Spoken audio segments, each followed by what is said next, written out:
اللهم صل على سيدنا محمد يا رب صل وسلم دائما ابدا على حبيبي. یہ بہت زیادہ گرمی ہو رہی ہے، آپ لوگ کو مجھے لگ رہا ہے محسوس ہو رہا ہے. ہماری مسجد میں ایئر کنڈیشن بھی نہیں ہے. اس پورے علاقے میں نا سب سے غریب مسجد ہماری ہے. لوگ کہتے ہیں مفتی صاحب تو کروڑوں روپے چندہ کرتے ہیں، اگر کروڑوں چندہ ہوتا تو ہماری مسجد کا یہ حال نہ ہوتا. باتیں کرنے پر گورنمنٹ کی طرف سے کوئی پابندی نہیں ہے، لوگ پھینکتے رہتے ہیں اس مولوی کو دیکھو امریکہ جا رہا ہے، فلاں جا رہا ہے، فلاں جا رہا ہے، بہت پیسہ آ رہا ہوگا. تو آ رہا ہوتا تو یہ حال ہوتا؟ آپ کہہ سکتے ہو گھروں میں لگا رہا ہوگا مولوی، گھر جا کے بھی دیکھ لو میرے گھر میں اے سی نہیں ہے ابھی تک. خیر وہ اس کی ایک اور حکمت بھی ہے، وہ لگوا دوں گا میں. اتنا بڑا مسئلہ ایسا نہ ہو مجھے زکوٰۃ دینا شروع کر دیں کل اے سی کوئی زکوٰۃ میں لے آئے کہ لگا دو یار. اللہ نے مجھے بہت دیا الحمدللہ. اصل میں مجھے 4 جگہ لگانا ہے. مسئلہ یہ ہے کہ ہر چیز مجھے 4 سے ضرب دینی پڑتی ہے، اور پھر لگا دیں گے کوئی اتنا اللہ نے بہت دیا ہے، پھر اس کے بل اس کو کنٹرول کرنا ممکن نہیں ہے. پھر وہ 4 گنا اے سی کا مطلب ڈبل سے ڈبل. اللہ نے اتنا دیا ہے وہ بھی ہو جائے گا، لیکن ایک اور حکمت بھی ہے، وہ میں کیوں بتاؤں آپ کو؟ ساری باتیں کیا میں بتا دوں؟ میں چاہتا ہوں تھوڑا سا مشقتوں کا عادی رہے انسان. میں خود بھی رات گرمی میں ہی سویا ہوں،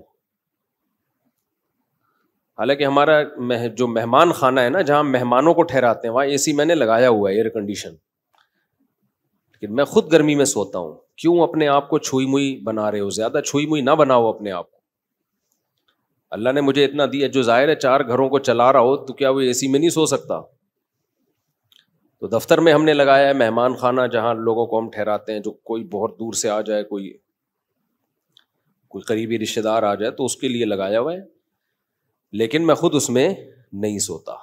سو سکتا ہوں میں اس لیے کہ اللہ نے گرمی کا موسم جو دیا ہے نا وہ گرمی لگانے کے لیے دیا ہے، گرمی سے بھاگنے کے لیے بولو نہیں دیا. سردیاں جو اللہ نے دی ہیں سردی لگانے کے لیے دی ہیں، سردیوں سے بھاگنے کے لیے نہیں دی ہیں. تو خدا کا واسطہ اتنے چھوئی موئی مت بنو، انسان کے بچے بنو. بہت زیادہ چھوئی موئی بن چکی ہے. ابھی جو دیکھو حاجیوں کی اتنی ساری اموات ہوئی ہیں، وجہ کیا ہے؟ اور بھی وجوہات ہوں گی اس کی، لیکن حاجیوں کی بہت ساری اموات کی ایک وجہ یہ بھی ہے کہ ایئر کنڈیشن سے نکلنا ہی لوگوں نے چھوڑ دیا ہے. تو یہ پسینہ اللہ نے کیوں رکھا ہے بھائی؟ دیکھو چلتا ہوا دریا جو ہے، چلتا ہوا پانی وہ فریش ہوتا ہے. ہماری باڈی میں نا جب تک یہ چلتی پھرتی رہے گی، مختلف قسم کے فضلات اس کے ہماری باڈی سے مختلف طریقوں سے نکلتے رہیں گے تو فٹ رہیں گے ہم. کہیں بھی بریک لگا دی نا، اب اللہ نے مختلف طریقے رکھے ہیں. ایک طریقہ ہے پسینہ، اس سے بھی ہماری باڈی فریش ہوتی ہے. قبض ہو جائے کسی کو تو ٹینشن میں آئے گا نا، خوراک ہم کھاتے ہیں وہ بھی خارج ہوتی ہے. نبی صلی اللہ علیہ وسلم حجامہ کرواتے تھے، مہینے میں 1 دفعہ تھوڑا سا بلڈ نکال دیتے تھے، اس سے بھی ہماری باڈی کیا رہتی ہے؟ فریش رہتی ہے. خواتین کو مینسز ہوتے ہیں، ان کی انرجی کا بہت بڑا حصہ اس میں ضائع ہوتا ہے، لیکن وہ مینسز ان کی صحت کے لیے ضروری ہیں. بچے کی ولادت ہوتی ہے، نفاس کا خون آتا ہے، بہت زیادہ ان کی انرجی اس میں ضائع ہوتی ہے، لیکن وہ ان کی صحت کے لیے ضروری. یہ ساری چیزیں باڈی کو ریفریش کرنے کے لیے ہوتی ہیں. ریفریش سمجھتے ہیں؟ کمپیوٹر میں جب سسٹم میں گڑبڑ ہو تو کیا مارتے ہیں اس کو؟ ریفریش. ریفریش سے کام نہ چلے ری اسٹارٹ. ری اسٹارٹ سے بھی کام نہ چلے سافٹ ویئر اڑا دو، اس کا دوسرا ڈال دو اس میں. تو پسینہ نکلنا بھی ضروری ہے بھائی، خون نکلنا بھی ضروری ہے. اسی طرح جب شادی ہوتی ہے تو بھی انرجی استعمال ہونا شروع ہوتی ہے، وہ بھی ہماری باڈی کا حصہ ہے. جو لوگ بہت عرصہ اپنی بیویوں سے دور رہتے ہیں، سال 2 سال، ان کے بھی دماغ خراب ہونا شروع ہوتا ہے. صرف مینٹلی ڈسٹرب نہیں ہوتے، ان کی باڈی بھی خراب ہوتی ہے. بڑھاپا جلدی آتا ہے ان لوگوں میں. تو اللہ کا بنایا ایک نے. جو عورتیں بچے کی ولادت روک لیتی ہیں وہ بھی جلدی بوڑھی ہو جاتی ہیں, کیونکہ وہ بھی ایک پروسیس ہے اللہ نے رکھا ہے, ان کی انرجی اس طرح سے یوٹیلائز ہو. بچے کی ولادت میں, بلیڈنگ میں وہ انرجی یوٹیلائز ہوگی تو باڈی ریفریش ہوگی. اگر وہ انرجی روک لی جائے کہ جی طاقت استعمال نہ ہو جائے کہیں, تو وہ رکنے سے کیا ہوگا؟ ایسا ہی ہے جیسے پانی میں, تالاب میں پانی رک گیا تو پانی کا بیڑا غرق ہو گیا. پرانا پانی نکلے گا تو نیا پانی بولو آئے گا. تو اس لیے تھوڑا سا اپنے آپ کو مشقت ہو. کل میں سویا نہیں ہوں گرمی کی وجہ سے, پسینے پسینے پسینے پسینے پسینے. ہم نے کہا کوئی بات نہیں, انجوائے کرو اسی کو, ٹھیک ہے, ایسی کی تیسی, سمجھتے ہو, انجوائے کرو انہیں پسینوں کو. تو اس لیے اپنے دیکھو, ہمارے مذہب پہ چلنا اس وقت تک ممکن ہی نہیں ہے جب تک آپ محنت کے عادی نہ ہو. اس وقت تک مذہب پہ چلنا ممکن ہے نہیں, کیونکہ مذہب آپ سے جگہ جگہ آپ کی خواہشات چھڑواتا ہے. تو جو برگر فیملی بچہ ہوگا, جو بالکل ہی چھوئی موئی زندگی گزارے گا, وہ کیسے شریعت پہ چل سکتا ہے؟ شریعت پہ چلنا نفس کی خواہش کی مخالفت کے بغیر ممکن نہیں ہے. بس ایک بات کر کے میں آگے چلتا ہوں, کیونکہ یہ ٹاپک نہیں ہے. آپ بولیں گے مفتی صاحب کیا میڈیکل سائنس لے کے بیٹھ گئے ہیں, پسینے پہلے ہی نکل رہے ہیں اور نکال رہے ہیں ہمارے پسینے. دیکھو ایک بات خوب اچھی طرح سمجھو, دنیا میں ٹینشنوں کی دو قسمیں ہیں. ایک ٹینشن جو نیچرل ہے, قدرت نے رکھی ہے, وہ ٹینشن صحت کے لیے اچھی ہے. اس کی علامت یہ ہے کہ وہ سب کو ہوتی ہے. سمجھ رہے ہو نا, اس کی علامت کیا ہے؟ سب کو ہوتی ہے. تو ظاہر ہے ساری انسانیت بیمار تو نہیں ہو سکتی نا. سردی کی ٹینشن یہ سب کو ہوتی ہے کہ نہیں ہوتی؟ جب سردیاں آتی ہیں تو پورے ملک پہ آتی ہے سردی, کسی ایک اکیلے کو نہیں لگ رہی ہوتی, تھر تھر کانپ رہا ہوتا. گرمیوں کی ٹینشن اللہ نے سب کے لیے, تو یہ سب کے مطلب ہے کہ اللہ دینا چاہتے ہیں یہ ٹینشن, یہ آپ کے لیے مفید ہے. کبھی کبھار ہمیں زکام ہو جاتا ہے, یہ سب کو ہوتا ہے. دنیا میں کوئی ایسا آدمی میں نے نہیں دیکھا جس کو کبھی بھی زکام نہ ہوتا ہو.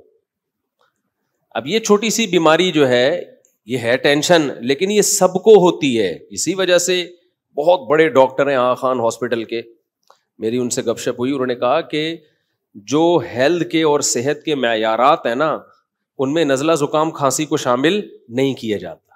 یعنی کھانسنے والا نزلے والا آدمی بھی صحت مند ہی ہے. ہاں ایسا نہ ہو کہ کھانستا ہی آ رہا ہو بچپن سے, یعنی کبھی کبھار کھانسی زکام نزلہ, اس سے کیا ہوتا ہے, یہ وہ ٹینشنیں ہیں جو آپ کو بڑی ٹینشنوں سے بچا لیتی ہیں, آپ کا امیون سسٹم بوسٹ کر دیتی ہیں یہ. تو ان چیزوں میں پریشان ہونا. اسی طرح بچے جب پیدا ہوتے ہیں, بچہ چیخ چیخ کے روتا ہے, گلا پھاڑ پھاڑ کے, ہاں کچھ نہیں دیکھتا کہ یہ کمبخت کے باپ کے سونے کا ٹائم ہے یا ماں کے سونے کا ٹائم ہے. جب وہ روتا ہے تو, اور وجہ بھی سمجھ میں نہیں آ رہی ہوتی, تو یہ کسی ایک ہی بچے کے ساتھ ہوتا ہے یا ہر بچے کے ساتھ ہوتا ہے؟ ہر بچے کے. اس کا مطلب یہ نیچرل ہے, یہ اس کے لیے ضروری ہے. نہیں روئے گا نقصان ہوگا اس کو. اس لیے ایک دم بچے کے رونے پہ مائیں آج کل کیا کرتی ہوں, میرا بچہ پتہ نہیں کیوں رو رہا ہے, وجہ ہی سمجھ میں نہیں آ رہی, ہاں اس کو چپ نہیں کراؤ, چپ رونے دو کمبخت کو, رونے دو پاگل آدمی. یہ نیچرل ہے بھائی. اللہ تعالیٰ تمہارے اندر برداشت پیدا کرنا چاہتے ہیں. اللہ دیکھنا چاہ رہے ہیں کہ تم گدھے تو نہیں ہو کہیں. دیکھو قرآن کہتا ہے کہ میں نہ کسی کا زبانی دعویٰ قبول نہیں کرتا جب تک اس کو آزما نہ لوں. یہ قرآن کے الفاظ ہیں سورہ عنکبوت کے. تو ہر انسان دعویٰ کرتا ہے میں خوش اخلاق ہوں, میرے اندر برداشت ہے. تو اللہ بچے کو کہتے ہیں چیخ, رو, بلا وجہ رو, کوئی ریزن نہیں ہونی چاہیے, اور ایسے ٹائم پہ رو جب ان کمبختوں کے سونے کا ٹائم ہو. اب جو پاگل ہے ان کو غصہ آئے گا بچے کے اوپر, حالانکہ بچے کو کوئی قصور ہے, اس کو کیا پتا کہ سونے کا ٹائم ہے, جاگنے کا ٹائم ہے. تو پاگلوں کو غصہ کس پر آئے گا؟ بچے پر. وہ چیخیں گے چپ ہو جا, خاموش ہو جا, بے وقت چیختا ہے, گلا, مائیں کیا کہہ رہے تو گلا دبا دوں گی تیرا. تو فرشتے لکھ دیتے ہیں کہ ہے انسان, لیکن یہ جو ماں باپ ہیں یہ اصل میں گدھے ہونے چاہیے تھے. فرشتوں نے ان کو کیا بنا دیا, یعنی ہے انسان, سافٹ ویئر کون سے ڈلے ہوئے ان میں؟ ڈنکی والے. گدھے کا نامناسب ہے. سافٹ ویئر جو ان میں ڈلے ہوئے ہیں وہ کون سے ڈلے ہوئے ہیں؟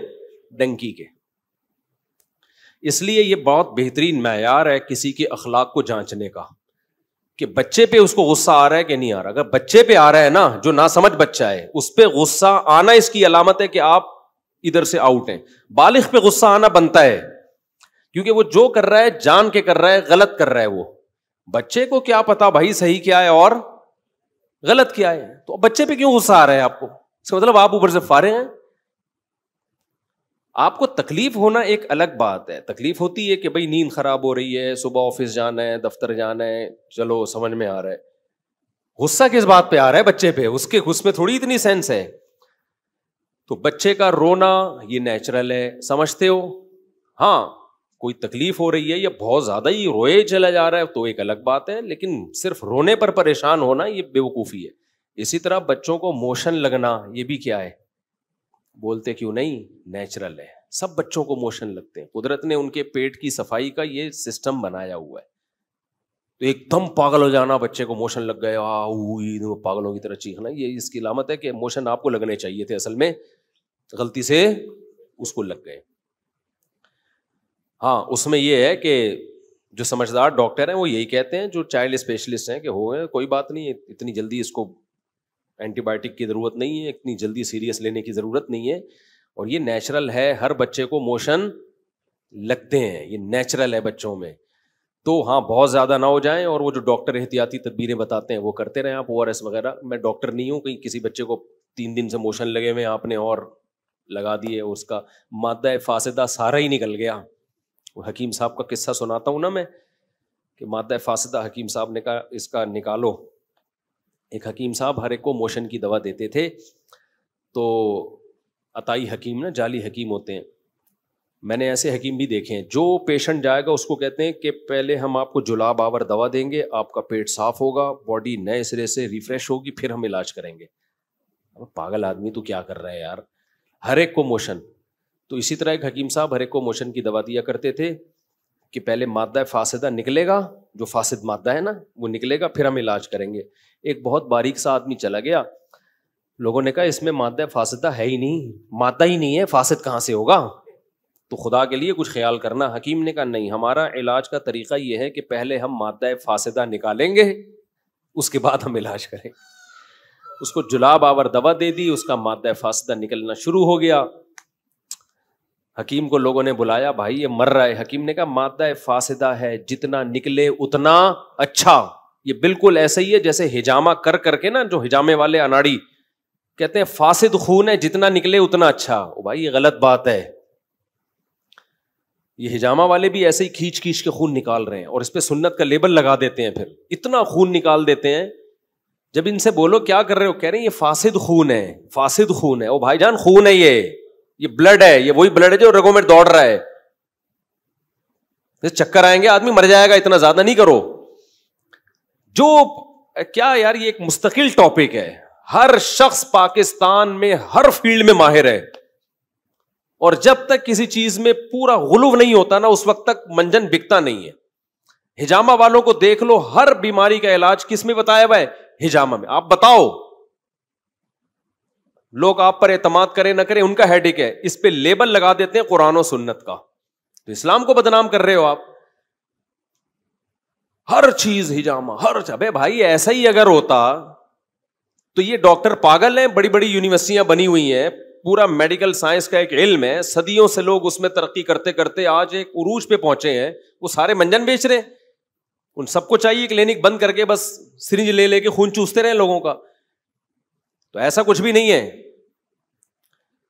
تو میں ہر طبقے سے ملتا ہوں, جتنے پھینکو پاکستان میں, قسم اٹھا کے کہہ سکتا ہوں, جتنے پھینکو آپ کو پاکستان میں ملیں گے, پوری دنیا میں اتنے بڑے بڑے پھینکو کہیں بھی نہیں ہے. خیر کیا کریں اب, کہاں وہ مادہ فاسدہ نکال کے پھر ہم بیان شروع کرتے ہیں. تو وہ حکیم نے کو لوگوں نے کہا کہ حکیم صاحب مادہ فاسدہ نکل رہا ہے, مر رہا ہے. انہوں نے کہا مادہ فاسدہ ہے, جتنا نکلے اتنا اچھا. بالآخر اس کا انتقال ہو گیا, قبر میں دفنا دیا. لوگ حکیم کی کلینک پر آئے, اس کے مطب پہ آئے, کیا ہوا ہے بھائی, یہ تو مر گیا. حکیم نے کہا شکر کرو مادہ فاسدہ نکال کے مرا ہے. ساتھ لے کے نہیں گیا قبر میں, فریش ہو کے گیا, بالکل کوئی باڈی کے اندر گندگی بولو نہیں, بالکل صاف ستھرا, نیٹ کلین. تو ایسا نہ ہو کہ بچے کو اتنے ایموشن لگ جائیں کہ وہ سارا ہی مادہ حفاظت اس کا نکل جائے. اس لیے میں کوئی ڈاکٹر نہیں ہوں, آپ بچے کو چائلڈ اسپیشلسٹ ہی کو دکھایا کریں, لیکن میں صرف ایک آپ کو سمجھانے کے لیے کہ چھوٹی چھوٹی چیزوں پہ جو بہت زیادہ ہم لوگ ایک دم ہائپر ہو جاتے ہیں, مائیں بھی پاگل ہو جاتی ہیں, ہائے کیا ہو گیا, ہائے کیا ہو گیا. کچھ بھی نہیں ہوا بھائی, سب بچوں کے ساتھ رونا پیٹنا بھی ہوتا ہے, چیختے بھی ہیں, چلاتے بھی ہیں, موشن بھی ہوتے ہیں, اور بخار بھی ہوتا ہے بچوں کو. اور بچپن میں جتنا بخار ہو جائے نا وہ زیادہ اچھا ہے. دیکھو شو مارنے کے لیے نہیں کہہ رہا, میں 16-17 سال کی عمر سے لے کے نا مجھے اب تک کتنے وبائیں آتی ہیں, کتنے مسائل ہوتے ہیں, اللہ کا شکر ہے مجھے فیور نہیں ہوتا, اللہ نے بچایا ہوا ہے.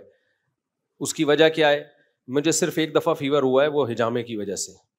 وہ اتنا زیادہ ہجامہ کر دیا تھا, مادہ فاصلہ نکالتے نکالتے میں ہی مرنے لگا تھا. خیر پھر وہ ملیریا نے اٹیک کیا, اور ایک آدھ دفعہ ہلکا پھلکا اور ہو گیا ہوگا. وجہ کیا ہے, ہمیں بچپن میں ڈاکٹر اچھا مل گیا تھا. جب بخار ہوتا تھا نا بچپن میں, تو میری والدہ مجھے ایک سرجن کے پاس لے کے جاتی تھی, اور وہ آرمی کے سرجن تھے اور اچھے جنرل فزیشین بھی تھے وہ. تو وہ کیا کرتے تھے, وہ ہمیں ہلکی پھلکی دوا دیتے تھے وہ ڈاکٹر صاحب. ہمارا بخار چلتا تھا 15 20 دن. تو والدہ ان سے کہتی تھی کہ بھائی اس کو جلدی ٹھیک کر دیں.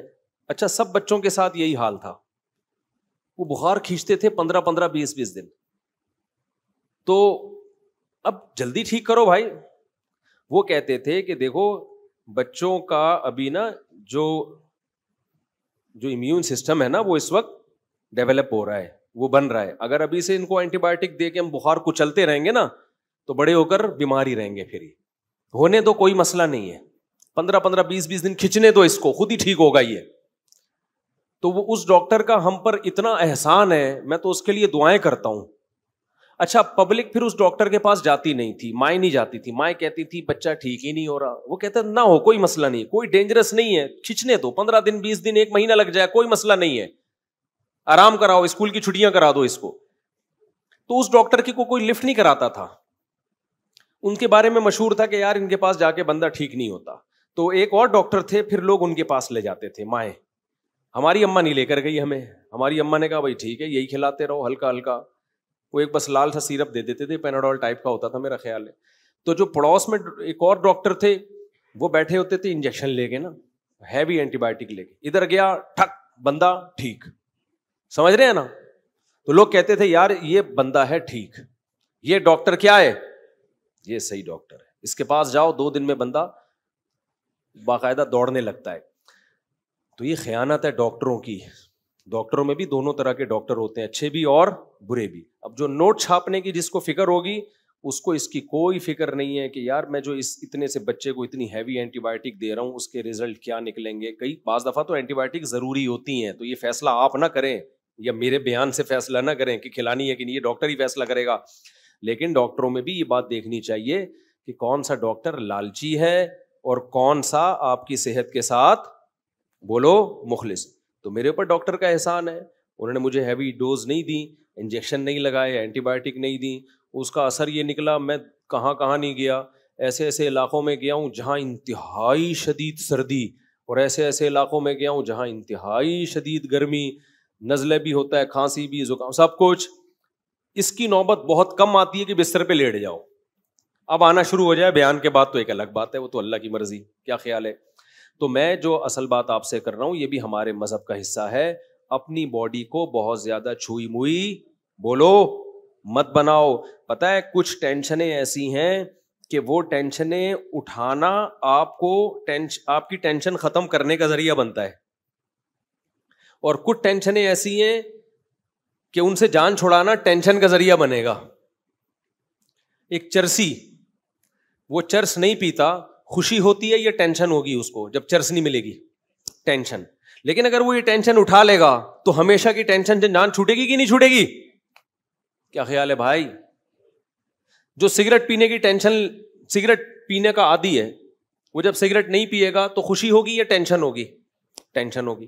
لیکن یہ ٹینشن چند دن اٹھا لے تو یہ بہت بڑی ٹینشنوں سے اس کو نجات دے دے، خرچہ بچ جائے گا اس کا، اور وہ جو اس کی سگریٹ نہ ملنے پر طبیعت خراب ہوتی تھی وہ طبیعت خراب ہونا بند، سگریٹ پینے کے بعد جو اس کو سکون ملتا تھا وہ سگریٹ پیے بغیر ہی ملنا شروع ہو جائے گا. کیا خیال ہے بھائی؟ تو جو سکون کے پیچھے بھاگتے ہیں نا ان کو سکون کے علاوہ سب کچھ ملتا ہے. میں نے اور آپ نے یہ دیکھنا ہے کہ اللہ رسول کا حکم کیا ہے، بس اس کو فوکس کرو گے تو سکون آپ کے پیچھے بھاگے گا. ابھی لوگ سکون مارکیٹوں میں جا کے خریدنے کی کوشش میں، یہ خریدنے والی چیز نہیں ہے، دل اللہ کے ہاتھ میں ہے. نبی صلی اللہ علیہ وسلم نے فرمایا کہ انسان کا قلب بین اصبعی الرحمن، رحمان کی 2 انگلیوں کے بیچ میں ہے، 2 انگلیوں کے بیچ میں، جس طرف کو چاہتا ہے پلٹا دیتا ہے. تو اس لیے ہم نے فوکس کرنا ہے اللہ اس کے رسول کے حکم کو. یہاں ایک اور بات میں آپ سے عرض کروں، ہم سکون تلاش کرتے ہیں کھانے پینے میں، تبھی آج کا مسلمان ہر وقت جگالی کرتا ہے. کیا خیال ہے؟ بولو نا کیا ہو گیا؟ ہر وقت کیا کرتا ہے؟ جیسے بکریاں نہیں ہر وقت کھاتی ہیں، جب نہیں کھاتی تو پھر ویسے ہی منہ چلتا رہتا ہے. ہماری بکری کو آگے دیکھ لینا کسی وقت، جب کھانا ہوگا تو کھا رہی ہوگی اور جب نہیں ہوگا نا تو منہ چلا رہی ہوگی. اس کے علاوہ کوئی اور کام ہے؟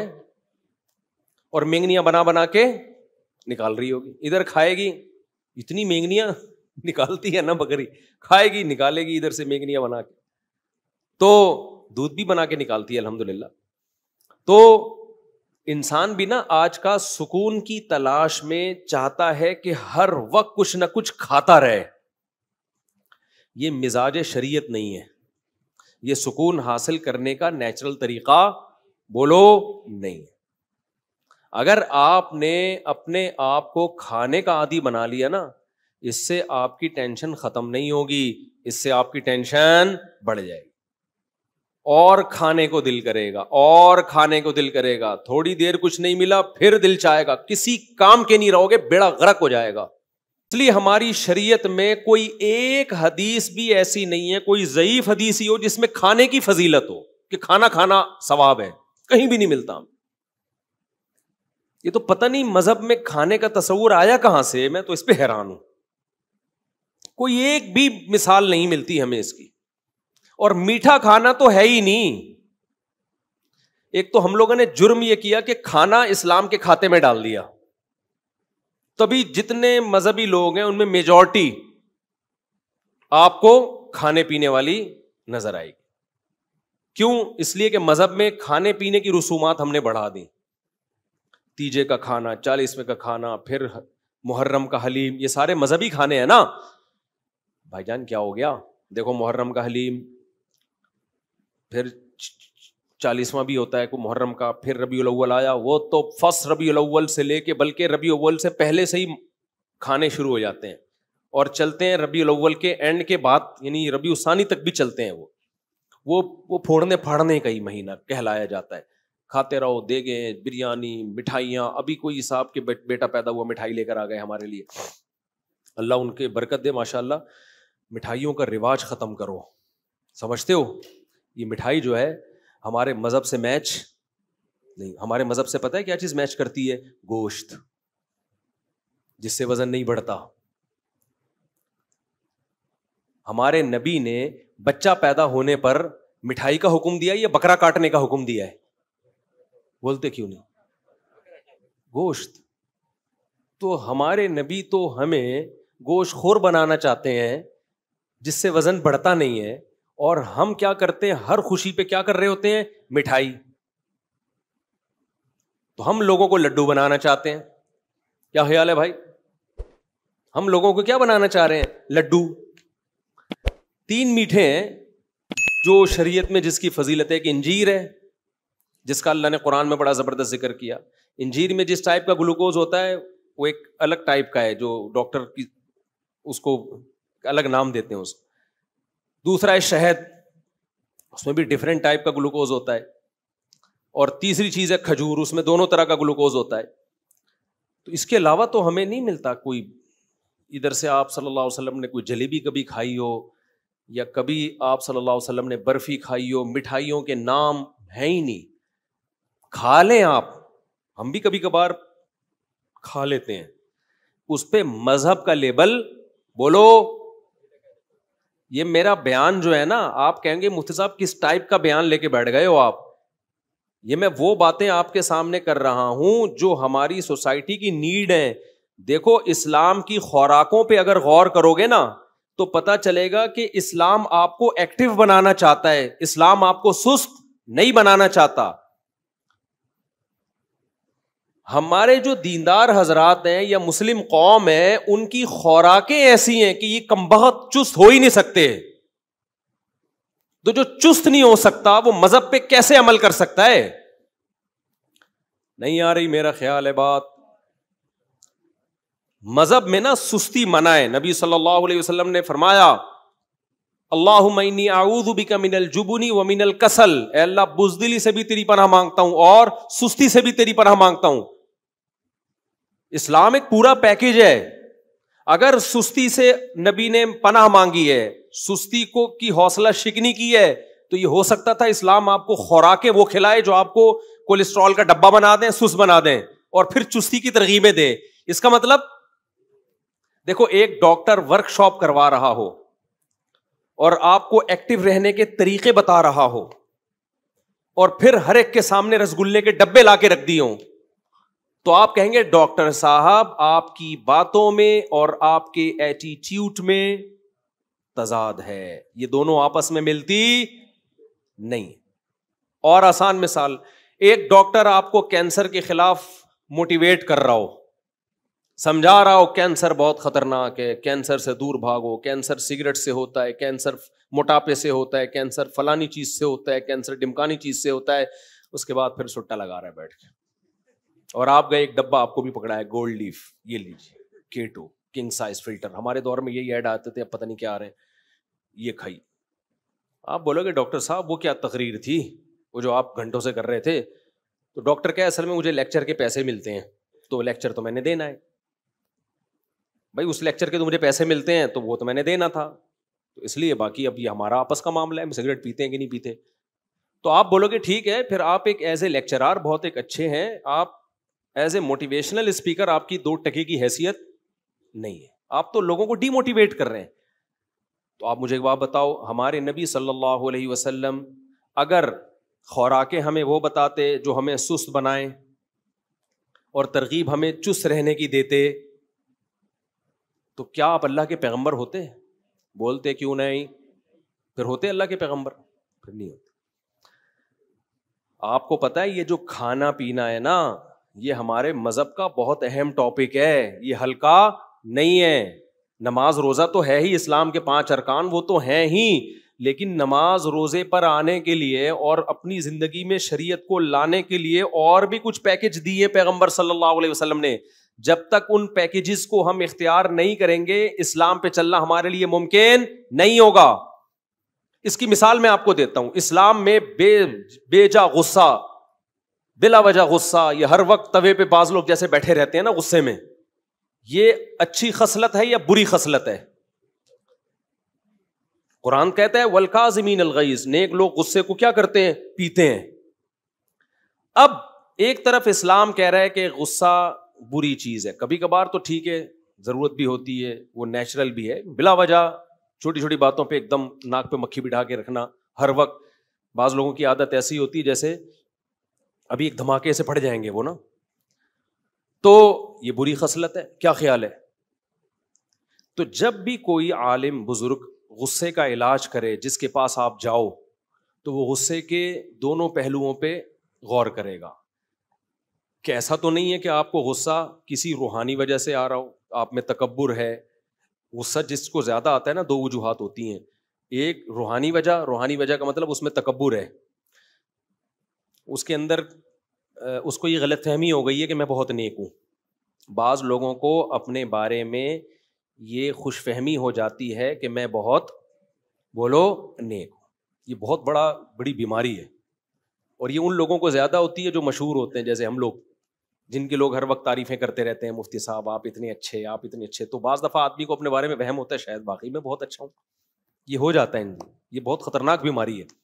اس کا نقصان یہ ہوتا ہے کہ پھر اگر کوئی آپ سے غلطی ہوتی ہے نا, اور کوئی کہتا ہے آپ سے یہ غلطی ہوئی, تو آدمی کی کھوپڑی گھومتی ہے.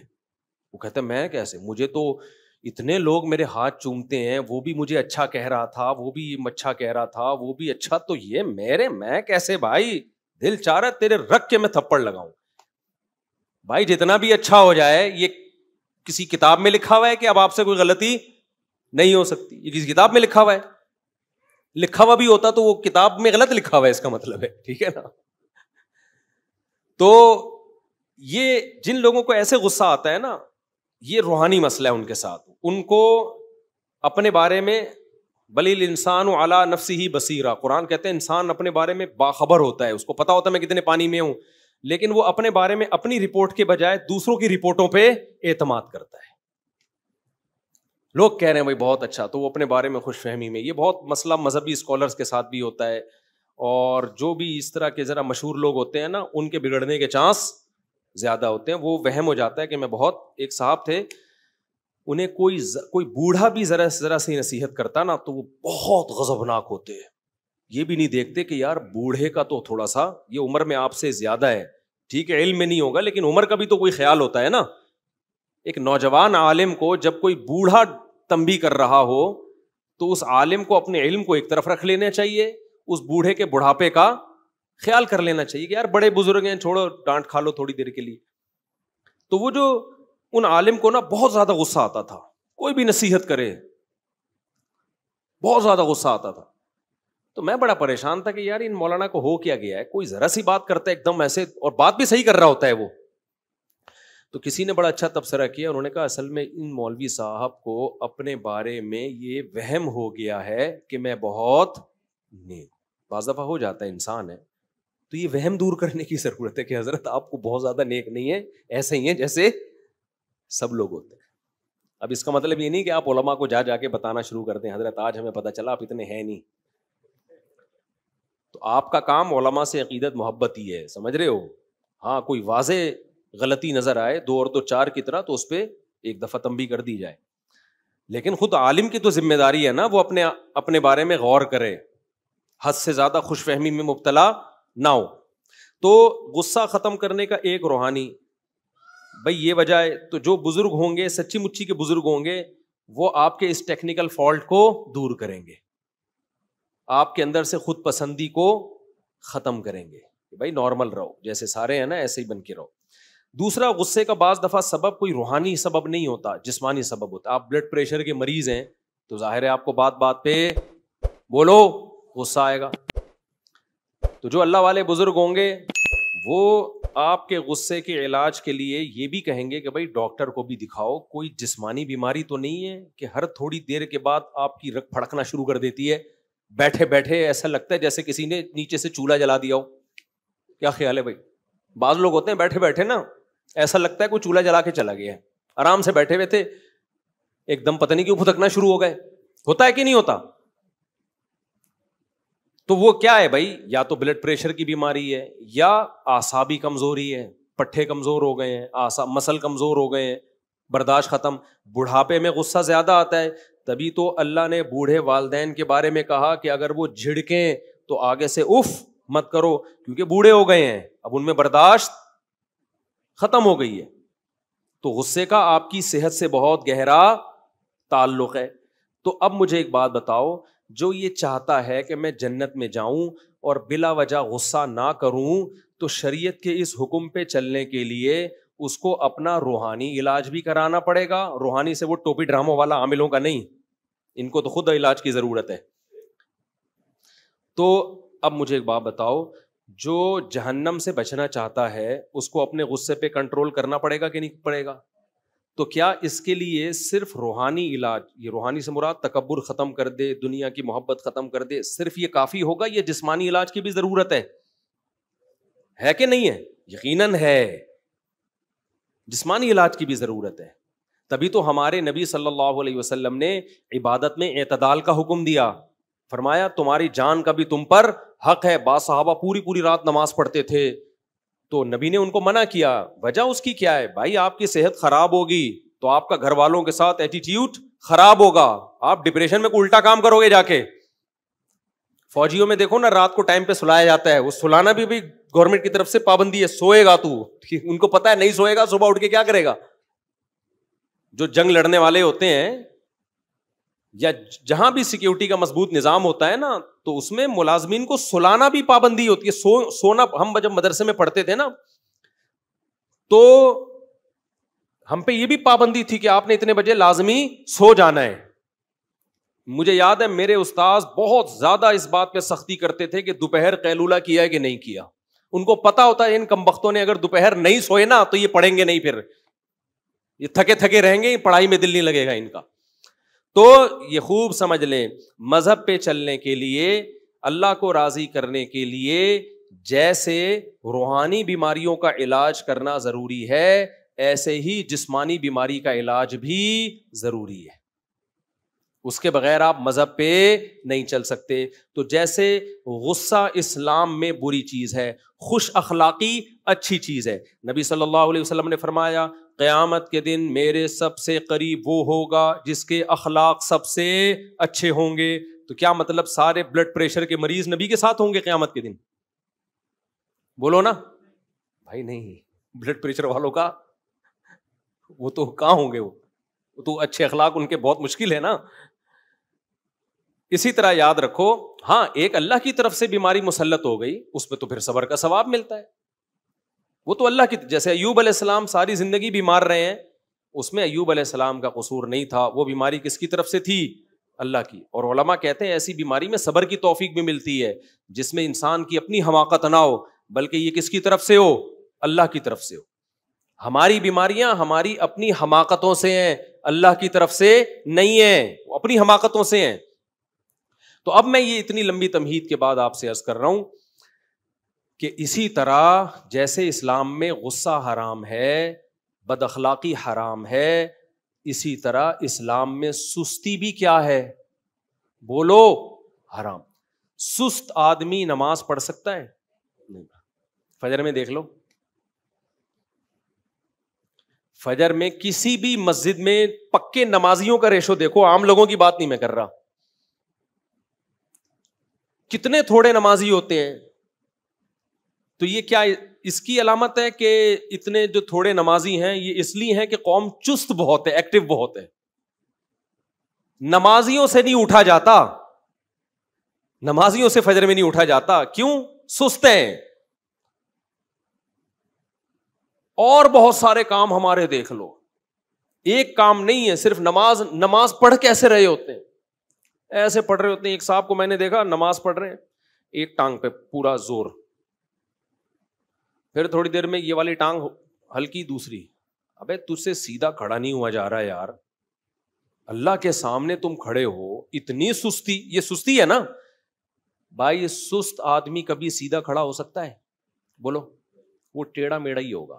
ہمارے شیخ حضرت مفتی رشید احمد صاحب رحمہ اللہ جب بیان کرتے تھے نا تو ٹیک لگا کے نہیں کرتے تھے, حالانکہ ان کی عمر 75-76 سال میں بھی ایسے کمر سیدھی رکھ کے بیٹھتے تھے یوں, اور کوئی ٹیڑھی کمر کے ساتھ بیٹھا ہوتا تھا نا یوں کر کے اس کو ڈانٹ کے سیدھا کر دیتے تھے.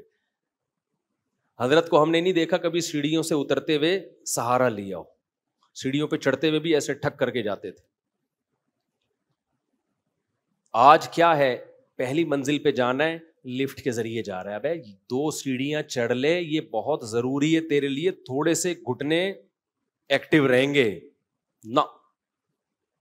ابھی ایک کارپینٹر کو میں نے اپنے گارڈ کے ساتھ انڈا موڑ بھیجا. یہ انڈا موڑ یہ جہاں سے یعنی قریب ہی ہے, میرا خیال ہے 0.25 کلومیٹر ہے یہ. وہ کارپینٹر آدھے راستے میں بیٹھ گیا کہ تھوڑا ریسٹ کرنے دو, 0.25 کلومیٹر چلنے کے لیے. کتنا ہے؟ 100 میٹر نہیں, 100 میٹر سے تھوڑا زیادہ ہے.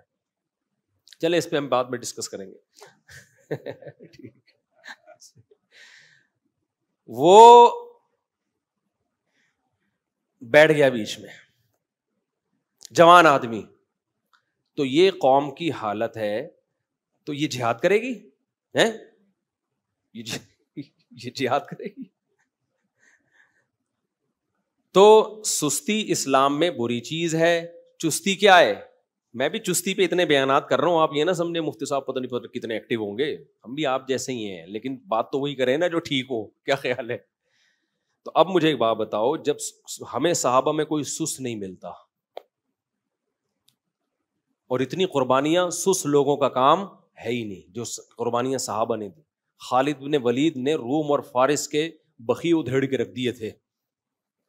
ہمارے مجاہدین جو ماضی میں ہم لوگوں نے دنیا فتح کی ہیں, فرانس تک پہنچ چکی تھی ہماری فوجیں, اور ادھر فتح کرتے کرتے شام, اور ادھر ایسٹ کی طرف انڈونیشیا, ملیشیا, یہ ساری اسلامی سلطنتیں یہ تو بہت پہلے اسلام میں داخل ہو چکی ہیں. کابل تک مسلمان فوجیں حضرت عثمان کے دور میں آ چکی تھیں, وہاں صحابہ کی قبریں ملتی ہیں. ازبکستان, آذربائیجان, یہ سب حضرت عثمان کے دور میں فتح ہو چکا تھا. تو یہ سست لوگوں کا کام ہو سکتا ہے؟ اگر نبی صلی اللہ علیہ وسلم صحابہ کو ربیع الاول کے حلووں پہ ڈال کے چلے گئے ہوتے کہ تم محرم میں اتنا حلیم کھایا کرو, ربیع الاول میں اتنی دیگیں کھایا کرو, جب بچہ پیدا ہوا کرے تو مٹھائی کے اتنے ڈبے کھا لیا کرو, تو آپ مجھے بتاؤ روم اور فارس اور آذربائیجان, ازبکستان یہ فتح ہوتے؟ بولو نا. تو مذہب پہ چلنا ممکن ہی نہیں ہے سست آدمی کے لیے, سمجھ رہے ہو نا. اس سے فجر میں اٹھا جائے گا, اٹھ کے آئے گا تو ایسے لگے گا جیسے قبر سے کسی نے مردہ اکھاڑا ہوا ہے. آپ دیکھ لو نا, جو سست بچے ہوتے ہیں آپ ان کو اٹھاؤ تو صحیح, ایسے مرے ہوئے آ رہے ہوتے ہیں جیسے تجھے پھانسی کے پھندے کی طرف لے کے جا رہے ہیں, ہم پھانسی گھاٹ کی طرف لے کے جا رہے ہیں. پھر آگے بیٹھے گا تو وضو خانے میں بیٹھ جائے گا, وہیں جھومتا رہے گا بیٹھ کے. پھر وضو خانے سے اس کو اٹھاؤ گے, آگے کھڑا ہوگا, پھر عجیب اسٹائل سے کبھی ایک پاؤں پہ سہارا لے کے ادھر, کبھی ادھر, کبھی پھر ناک میں کھجا رہا ہے, کبھی کان میں انگلی گھما رہا ہے. نہ نماز میں خشوع و خضوع, نہ وضو تمیز سے ہوگا اس کا, عجیب. تو یہ کیا ہے بھائی؟ یہ کسی کام کا نہیں ہے, یہ امت پہ بوجھ ہے, یہ نمازیوں کو بدنام کر رہا ہے. بوڑھا امام ہوتا ہے نا, بوڑھا امام, وہ بیچارہ سمجھ میں آتا ہے کہ رکوع میں گیا دیر, اللہ اکبر کہہ دیا اور رکوع میں جانے میں دیر ہو گئی, سجدے میں جانے میں دیر ہو گئی, سجدے سے اٹھنے میں دیر ہو گئی. جو بوڑھے ہوتے ہیں وہ تو مجبور ہیں بیچارے, بڑھاپے میں ہو جاتے. میں نے جوان امام دیکھے ہیں, سجدے میں جا رہے ہیں, اللہ اتنا لمبا اللہ اکبر کہ پبلک سجدے میں پہلے پہنچ چکی ہے, امام صاحب ابھی راستے میں پہنچے. یار آپ تو 30-35 سال کے ابھی ینگ ہو, آپ اتنا لیٹ پہنچ رہے ہو, سردے میں اتنا لیٹ پہنچ رہے ہو. اور چلو شادیوں میں دولہا اپنی شادی میں لیٹ آتا ہے, میں تو نکاح پڑھاتا ہوں نا یہاں, دولہا لیٹ آدھا گھنٹہ 1 گھنٹہ. میں کہتا ہوں جس کمبخت کو اس کی شادی موٹیویٹ نہیں کر سکی ٹائم پہ پہنچنے کے لیے, وہ باقی کون سے کام ٹائم پہ کرے گا؟ یا تو بیزار ہے, تیری پسند کی شادی نہیں ہو رہی, یا تو سست ہے کہ پسند کا کام بھی اتنی سستی سے ہو رہا ہے. یہی وجہ ہو سکتی ہے نا بھائی تیری. کبھی چلو حادثہ بھی ہو جاتا ہے, ٹریفک جیم ہے, کوئی مسئلہ ہو گیا, لیکن نارملی بھی لوگ یہی کر رہے ہوتے ہیں. ہم بیٹھے ہوئے ہیں یا نکاح پڑھانے, ہم ٹائم پہ پہنچے ہوئے ہیں, حالانکہ میری نہیں ہو رہی شادی, پھر بھی میں ٹائم پہ پہنچا ہوا ہوں. اور اگلا کیا کر رہا ہے, جو دولہا ہے 1 گھنٹہ لیٹ, 1.5 گھنٹہ لیٹ. بس کر یار, تو نماز کیسے ٹائم پہ پڑھے گا جب تیری جو شادی جس میں اتنی دلچسپی ہے تجھے, وہ تو اتنی لیٹ کر رہا ہے, گھنٹہ بعد پہنچ رہا ہے تو. تو یہ مقصد کہ یہ قوم سست ہے یا نہیں ہے, مجھے یہ بتاؤ. یہ خدا کی قسم بہت بڑا عیب ہے ہمارے اندر, اس کو ہلکا مت سمجھو, بہت بڑا عیب ہے. نبی صلی اللہ علیہ وسلم کو سستی پسند نہیں ہے, اور آپ صلی اللہ